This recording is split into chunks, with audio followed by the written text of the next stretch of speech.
Well, with the North Carolina game coming and gone, that means a third of the season is already done for UCLA men's basketball. What does that mean for Mick Cronin this year?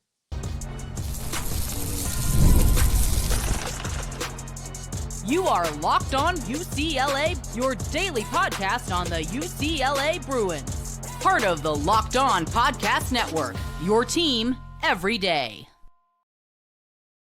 Welcome, everybody, to this edition of the Locked On UCLA podcast. I'm your host, Zach Anderson-Yoxsimer. Thanks for making this show your first listen each and every day. It's free wherever you get your podcast, and it's available on YouTube. Like, comment, subscribe. Thanks for your support. This episode is brought to you by FanDuel. The NFL playoffs are almost here, but it's not too late to get in on the regular season action with FanDuel, because right now new customers can finish the season strong with $250 in bonus bets if your first $5 bet wins. Visit FanDuel.com to get started. Well, here we are, UCLA heading towards the end of December, 10-2. Some signature wins, a couple of crushing losses for a variety of reasons. And where is this UCLA team, right? I'm the same guy that's come out and proclaimed on a couple podcasts that this is like a team who can be a third week in the NCAA tournament. Basically, another way of saying this is a Final Four team, talented team. We've seen some good defense at times, the ability to force turnovers, the ability to hold teams off the scoreboard, and an added proficiency to score the basketball this year. Even though UCLA at times gets out of sets, even though they get out of sorts, turning it over, and we're not exactly sure who the reliable options are game in and game out outside of Tyler Bilodeau, everybody is capable of scoring. Now are they as deep as we thought?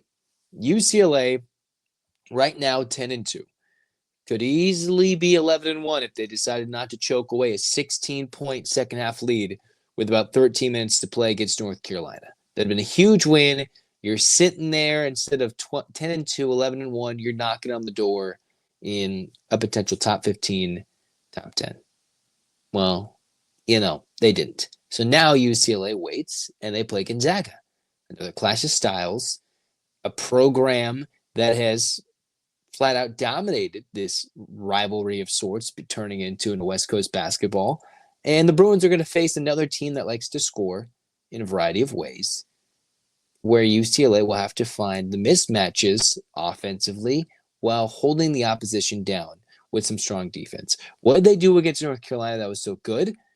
I'm not sure UCLA played great defense necessarily, right? They didn't contest shots. They didn't necessarily stop North Carolina from scoring in certain aspects. Now, the Tar Heels did get to the free throw line a lot, 35 times, converting 24 of those 35 free throws. That helps. But even then, I didn't think UCLA always played good defense. And there's two, I think, key components to playing good defense. There's what Mick Cronin likes to have, which is a deflection hustle bone.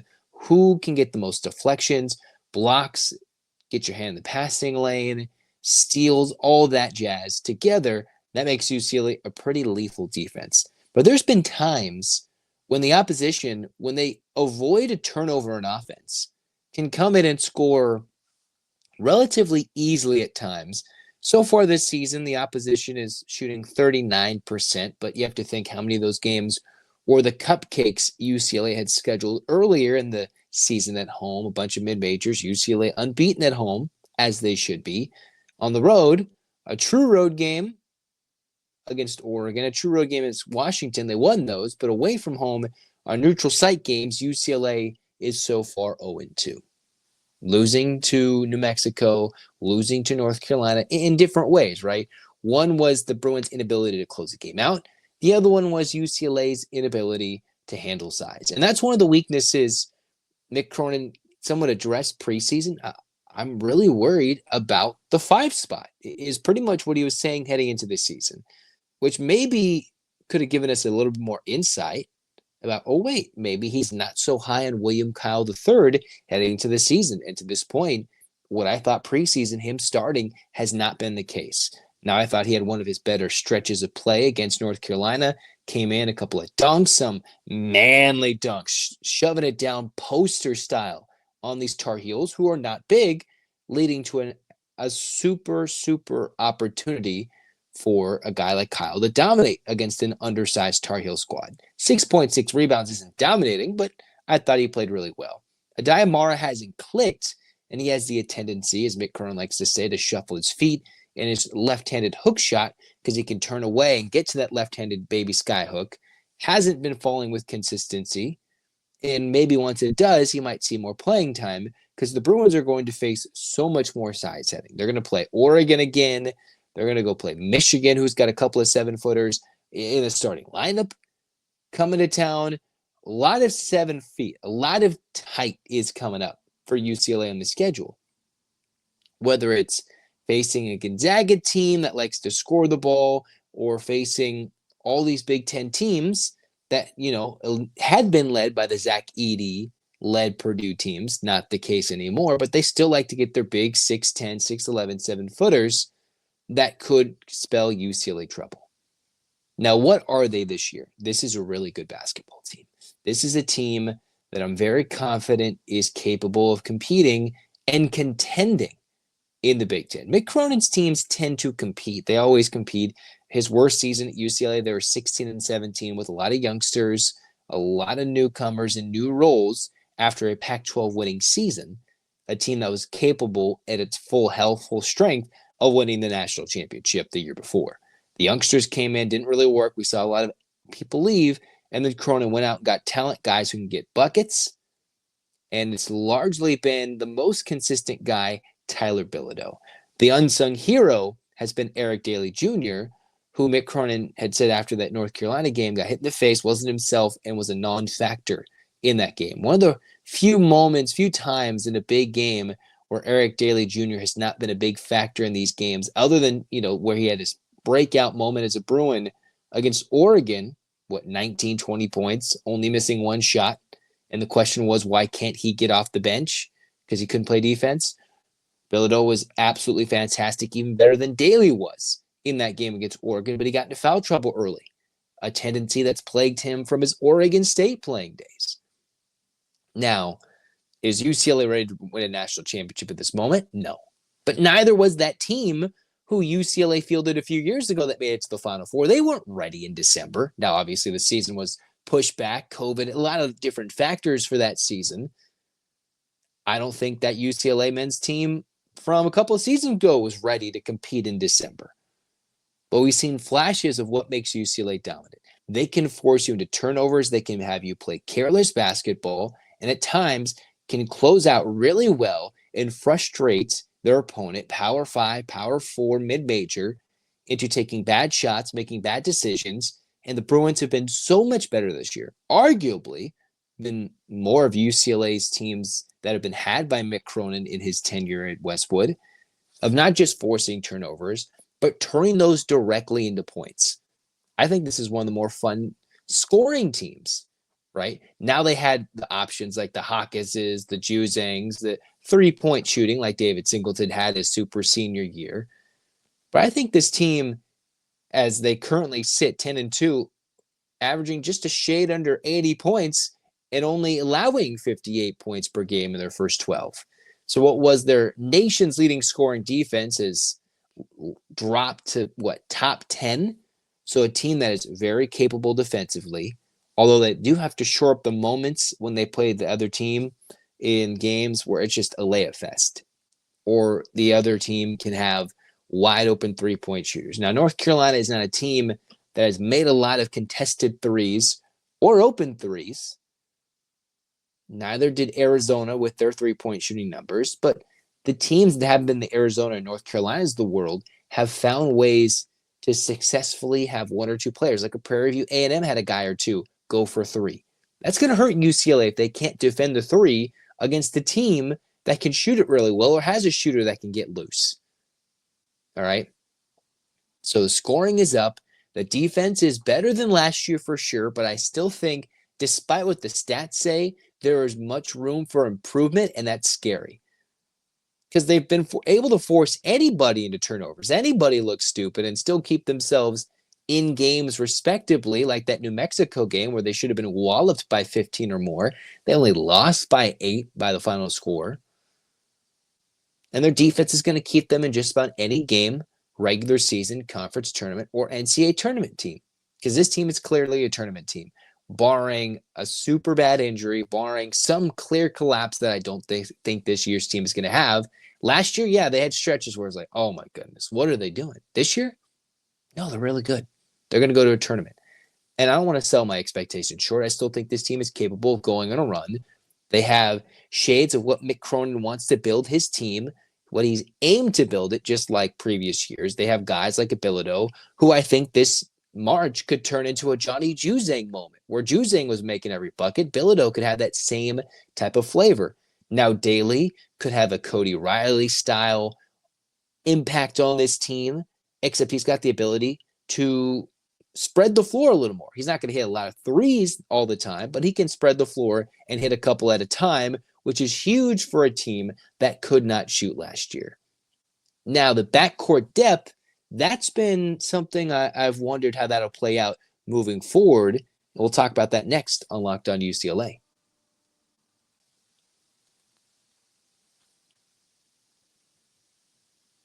Did Rocket Money help you find any subscriptions you forgot about or you weren't paying for twice? Hey, this has definitely happened to me because I've had a few subscriptions. I'm like, am I still paying for that? Well, Rocket Money can make it so easy to track all of these down. It's like having a personal assistant for your finances. Rocket Money is that personal finance app that helps you find and cancel your unwanted subscriptions, monitors your spending, and helps lower your bills so you can grow your spending habits and savings. Everything together all in one place, whether it's the subscriptions, set spending habits, or the goals you want to hit this upcoming 2025 year. Rocket Money has over 5 million users and has saved over $500 million in canceled subscriptions, including getting members up to $740 when using all the app's premium features. Cancel your unwanted subscriptions and reach your financial goals faster with Rocket Money. Go to rocketmoney.com/lockedon today. That's rocketmoney.com/lockedon. rocketmoney.com/lockedon.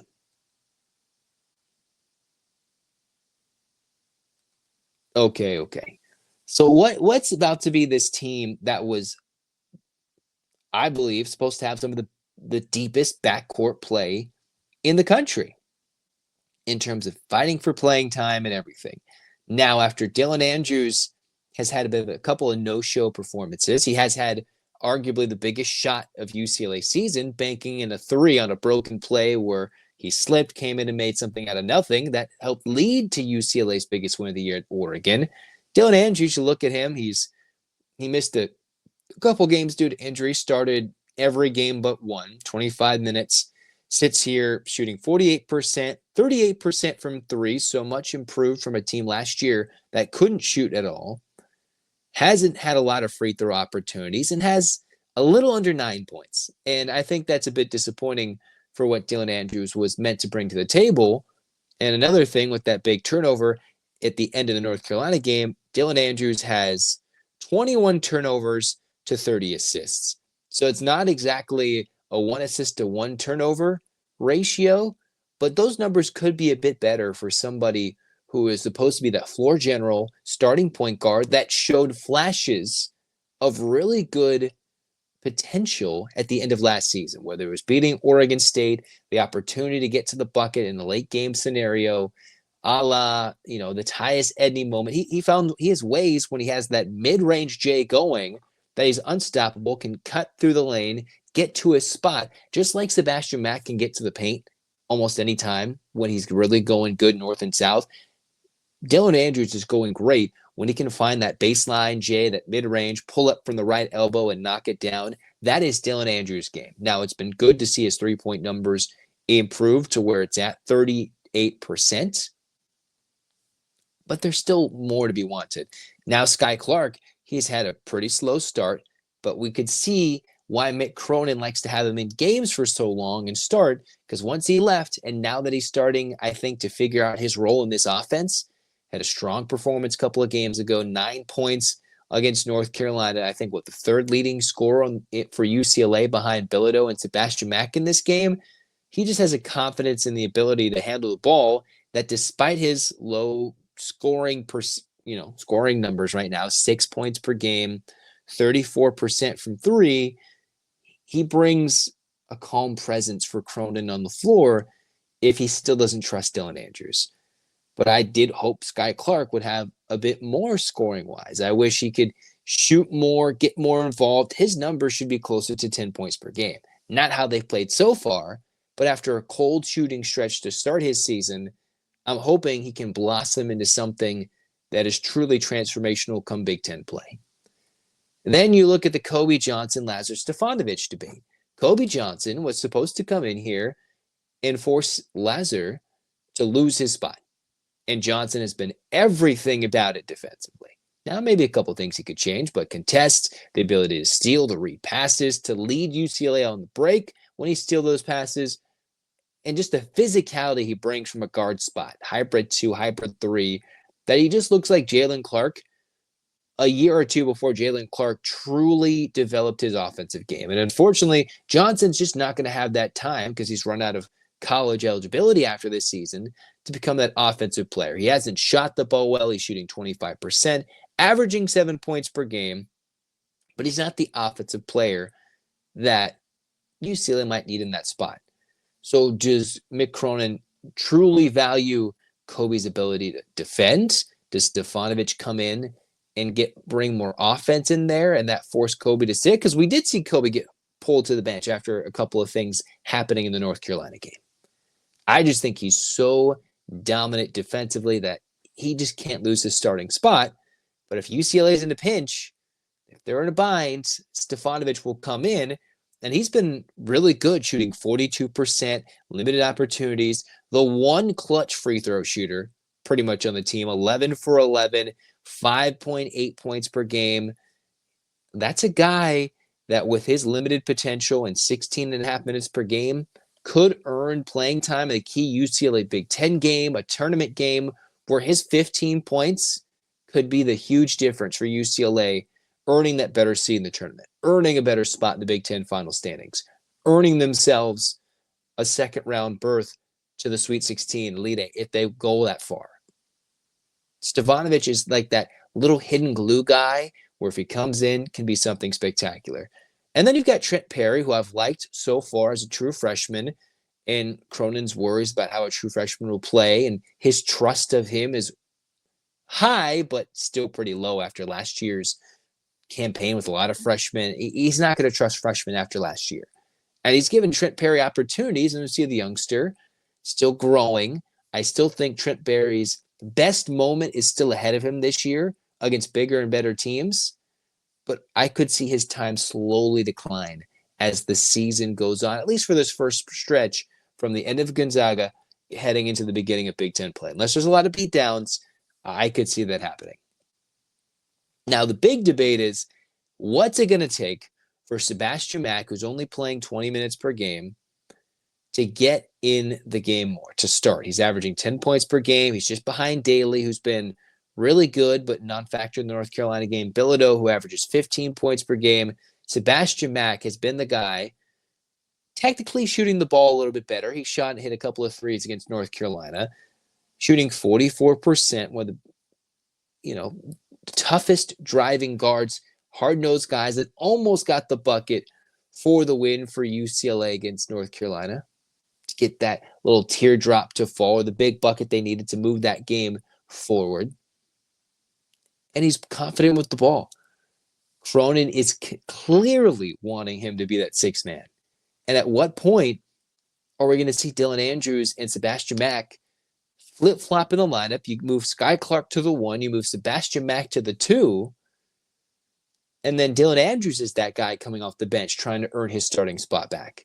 That could be something to look at going forward. I'm not sure Cronin is going to do it, but that would be a unique lineup move. Maybe it's Stefanovic in a role, moving to the starting lineup, and then you bring in Mack and you mix and match Clark for Andrews, as opposed to having them on the court to start the game at the same time. But I think UCLA is clearly their most dangerous when Sebastian Mack's on the floor, when Bilodeau's got the ball, when Daly's hitting shots. Those are quite a few guys between Mack, Bilodeau, and Daly, guys who can make tough shots in traffic or create something out of nothing. Dylan Andrews has slightly showcased that ability. We haven't seen Sky Clark unlock that fully yet at UCLA. So while there is depth at this position, it did feel like, when Clark got fouled out, that was something. When Bilodeau was in severe foul trouble for a large portion of the second half, UCLA cratered because the big men, William Kyle and Daimara, had not proven themselves to be ready to play 15 to 20 minutes of crucial basketball at a time. Between them, they generally play, 20 minutes? William Kyle, 12 minutes, Daimara, 9. That's 20 minutes between those guys when I'd be hoping one of those guys is averaging 15 to 20 minutes. Yet, I'm still pretty confident. Why? We'll tell more about it next.